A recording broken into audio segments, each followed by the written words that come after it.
Semoga bermanfaat untuk kalian yang baru mulai untuk investasi di cryptocurrency.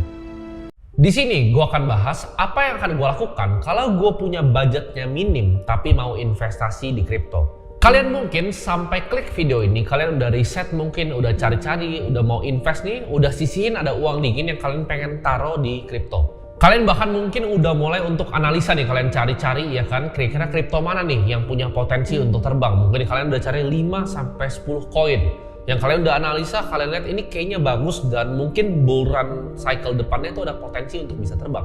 Nah, saran gue nih untuk kalian yang baru mulai ke dunia cryptocurrency, walaupun kalian udah riset, kalian udah belajar, kalian udah cari nih bahkan mungkin 10, mungkin 20 dari koin. Tapi saran gue adalah dorong semuanya uang kalian ke 1-2 koin yang kalian paling yakin. Karena dari opini gue, diversifikasi itu bukan pilihan yang baik kalau modal kalian masih kecil. Jadi kalian harus melakukan yang namanya konsentrasi, bukan diversifikasi. Alasan pertama, kenapa kalian mungkin nggak bisa diversifikasi terlalu banyak, misalnya kita mulai dengan modal Rp500.000 ya. Ada beberapa exchange yang nggak memperbolehkan membeli itu di bawah harga $10, apalagi exchange di luar negeri. Jadi kalian nggak bisa tuh untuk beli sampai 10 koin, bahkan untuk 5 koin aja sudah sulit ya. Mungkin ada beberapa exchange yang akhirnya bisa beli di bawah $10, tapi gue tidak tetap menyarankan hal itu. Ini gue akan kasih contoh yang kalian bisa lihat di sini ya secara jelas. Misal kalian beli 5 koin, kita namain koin A, koin B, koin C, koin D, dan koin E. Kita anggap koin A itu akhirnya naik ya kan. Kita beli masing-masing misalnya 100.000. Koin A itu naik misalnya 2 kali.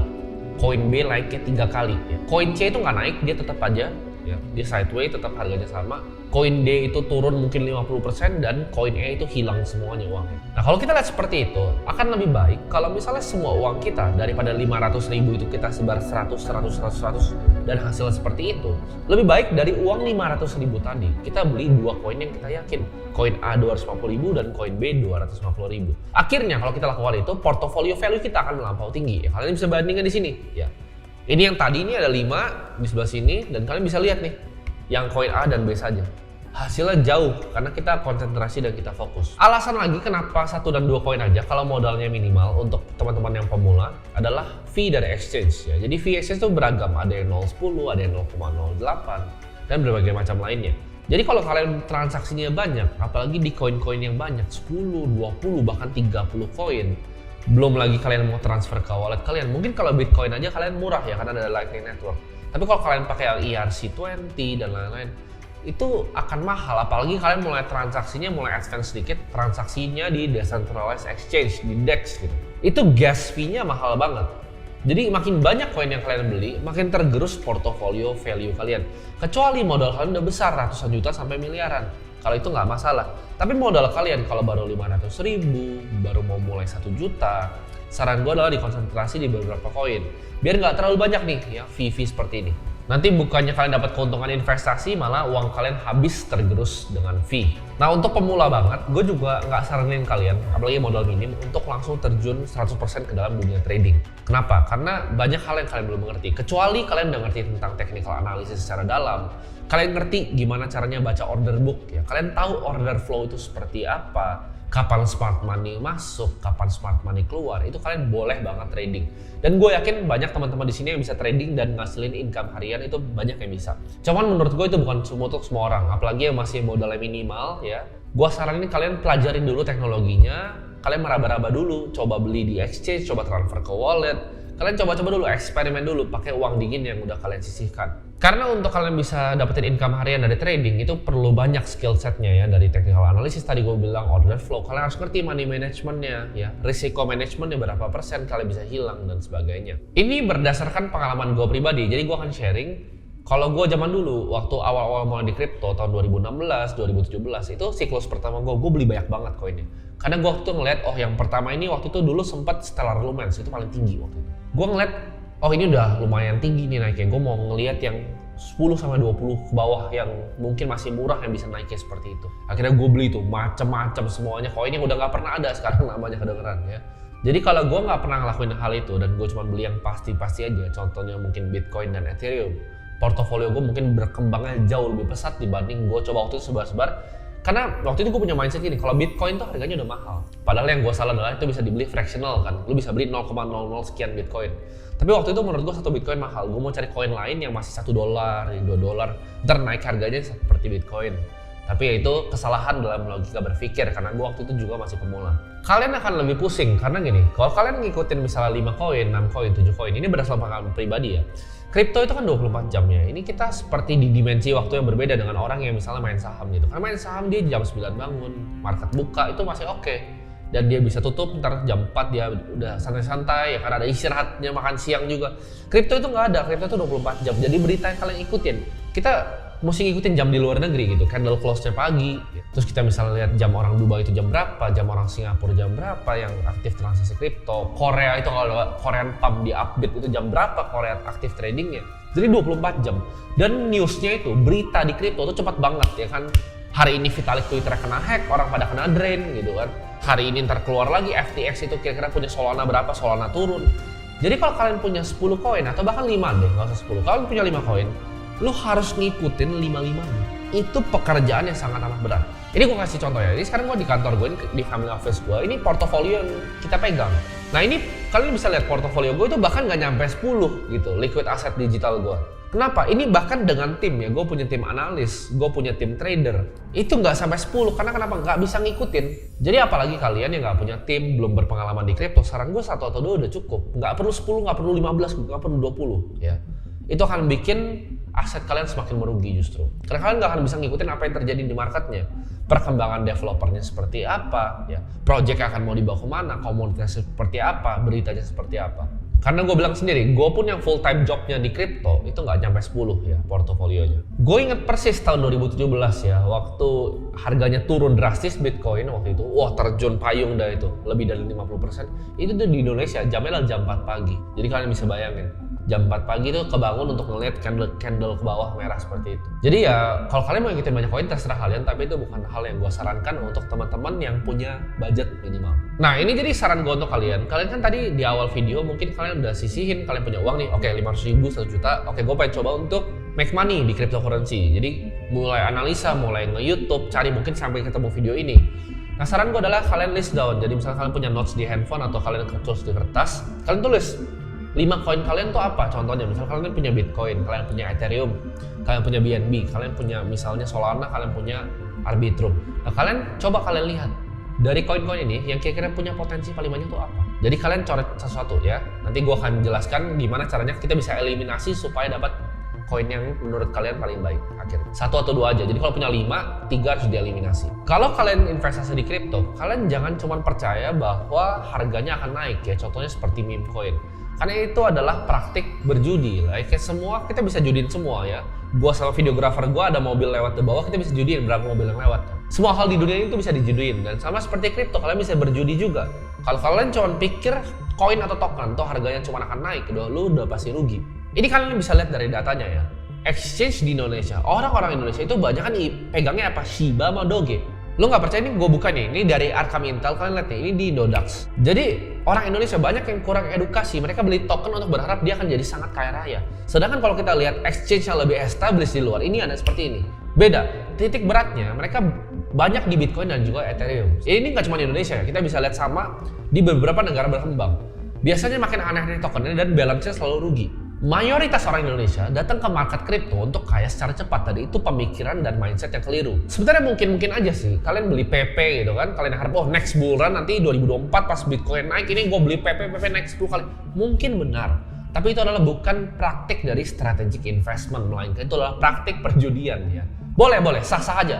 Lu mau ada porto misalnya 1%, gue pun juga ada. Ya ini gue bukan bilang gue nggak melakukan hal seperti itu. Gue juga melakukan hal seperti itu. Gue juga punya PP, tapi sangat kecil gitu ya.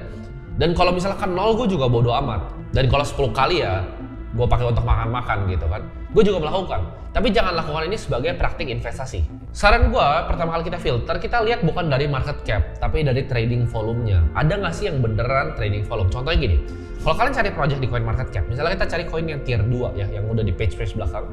Kalian cari ya jumlah komunitasnya misalnya di Twitter, dan jumlah yang tambahin di coin market cap itu sebagai watchlist. Dari situ biasa kelihatan tuh, koin yang berapa tuh average-nya berapa. Jadi koin yang trading volumenya segini, biasa followersnya segini di Twitter. Nah, kalau kalian lihat koin yang sama, ya trading volumenya kalian lihat, tinggi, tapi followersnya kecil di Twitter. Atau nggak banyak yang dia mau jadiin watchlist ya di CoinMarketCap. Ini tanda tanya. Itu biasanya ada bandarnya atau di manipulate harganya. Jadi kalian bisa lihat dari sana.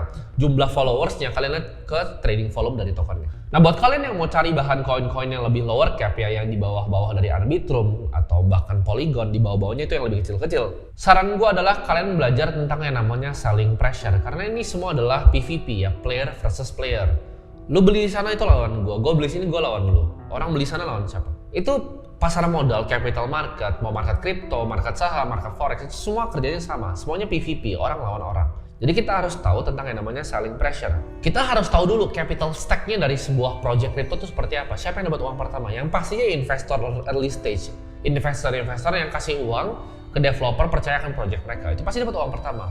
Lalu di situ ada market maker, liquidity provider. Lalu ada orang yang punya project-nya. Lalu ada developer dari project yang dibayar dengan token.